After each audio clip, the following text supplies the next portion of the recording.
Récemment, j'ai eu ce qui s'appelle une révélation. Mais avant de t'en parler, je dois d'abord te raconter une histoire.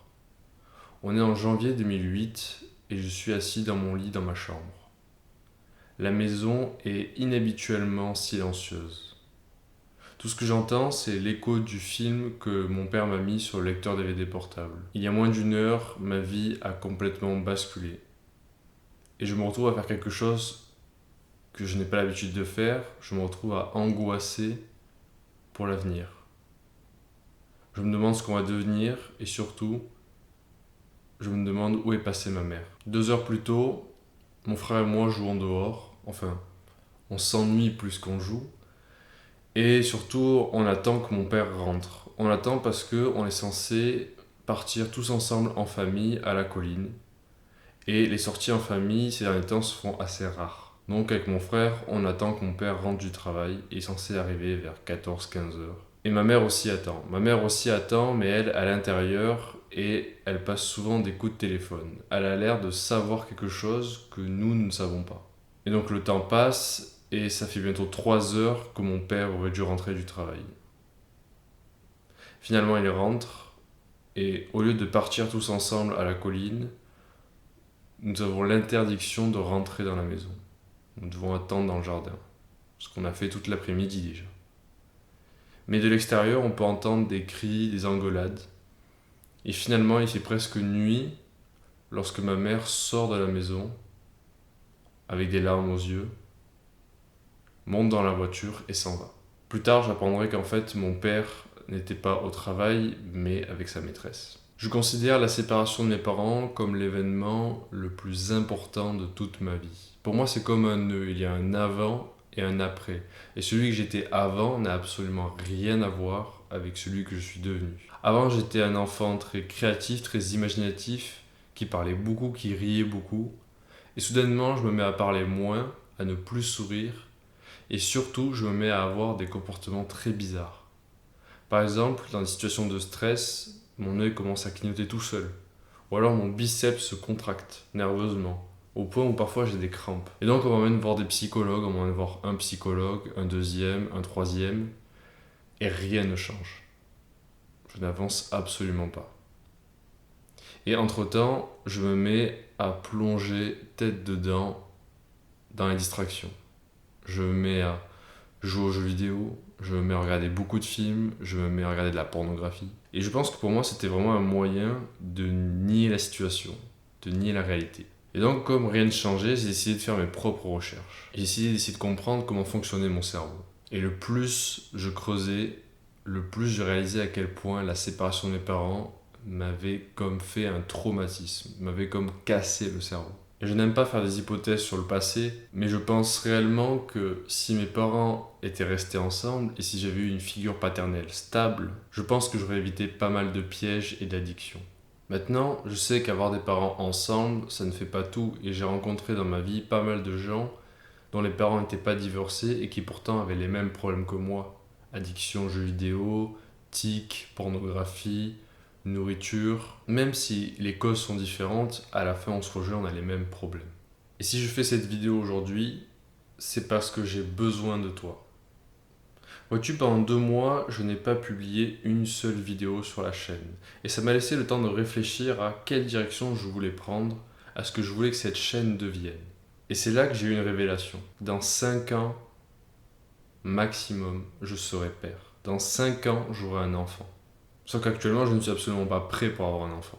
Et j'ai eu une autre révélation, c'est que notre monde, notre pays, est en train de s'effondrer. Et je crois fermement que le destin d'une civilisation se joue non pas à l'échelle globale, mais à l'échelle individuelle. Ce n'est pas l'État, ce n'est pas la société, c'est toi, c'est moi. Et il y a une chose que tu dois savoir, les enfants ayant connu un divorce ont jusqu'à 10 fois plus de chances d'être pauvres, addicts, criminels, et surtout, c'est le pire, ils ont presque 10 fois plus de chances d'être eux-mêmes des parents divorcés. Et donc ça crée une chaîne de divorce à travers les générations, Et c'est comme ça qu'on détruit une famille, voire une lignée. Et donc, je pense qu'il est de notre responsabilité, à toi comme à moi, de briser cette spirale et de faire en sorte que nos enfants aient les meilleurs parents possibles et le meilleur père possible. Et je sais que ça peut te paraître lointain pour l'instant, peut-être même que tu te dis que tu ne veux pas d'enfants, mais crois-moi, ça arrivera plus tôt que tu ne le penses. Un matin, tu te réveilleras à côté d'une femme et tu penseras, et si j'avais un enfant? Et si je devenais père? Et donc avec cette femme, tu fais un enfant, et puis tu réalises que finalement, en fait, tu n'étais pas prêt. Tu n'étais pas préparé, tu avais mal choisi ta femme, et donc qu'est-ce qui va se passer? 10 ans, 20 ans plus tard, tu vas divorcer. Et tu répéteras le cycle, et tes enfants répéteront ce cycle. Et à l'échelle d'une nation, ça fait un peuple de pauvres, de criminels et d'addicts. Tu seras un père gros, addict à la pornographie, qui jouera aux jeux vidéo, un père médiocre, un père absent même quand il est à la maison. Mais il n'y a pas que le père, il y a aussi la mère.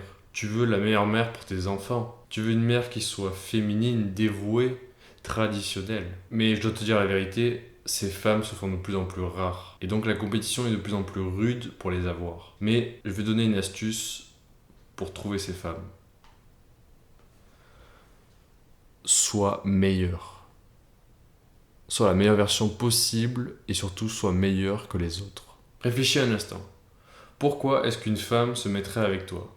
Tu es pauvre, tu manques de sommeil, tu as mauvaise santé, tu t'habilles mal, tu passes tes soirées à jouer aux jeux vidéo avec tes potes, tu es addict à la pornographie.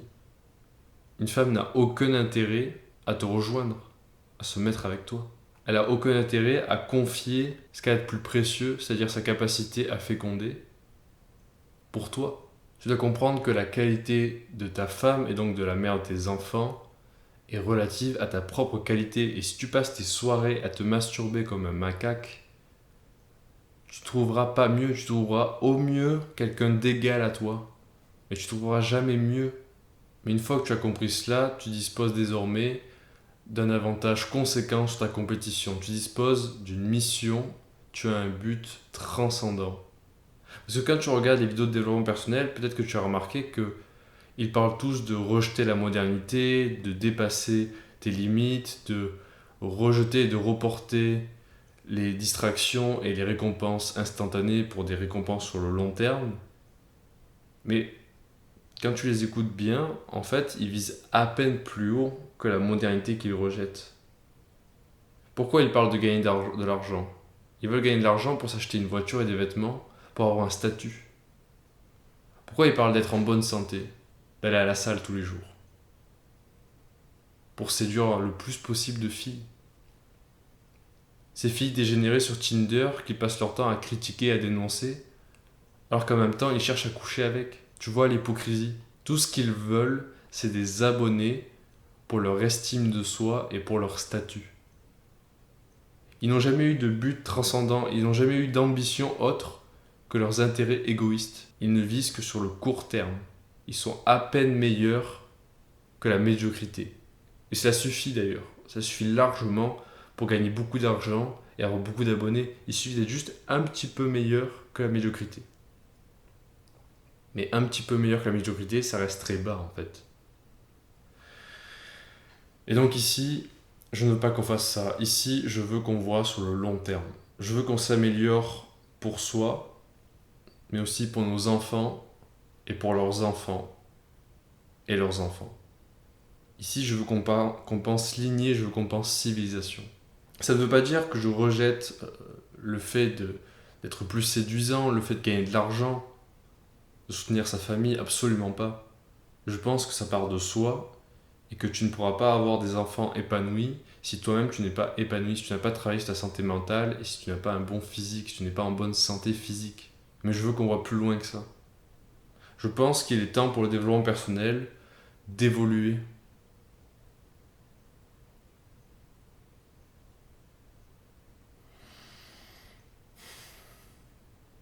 Peut-être qu'actuellement tu penses que je suis fou. Peut-être qu'actuellement tu te dis que je suis complètement taré de parler comme ça et que je suis beaucoup trop dramatique. Mais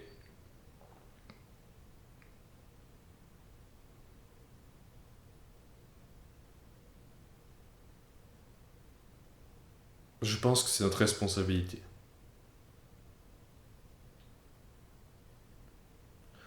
Jusqu'à présent, les hommes ont toujours eu une mission attitrée, une responsabilité. Ils ne se sont jamais posé la question jusqu'à récemment de ce qu'ils voulaient faire de leur vie. Ils n'ont jamais eu à se poser cette question. Parce que ce qu'ils devaient faire, c'était simple, c'était travailler, faire le métier de leur père, de leurs ancêtres. Donc c'était en quelque sorte plus facile pour eux. Les temps étaient plus difficiles, mais en même temps plus faciles mentalement. Ils n'avaient pas de la pornographie, ils n'avaient pas TikTok.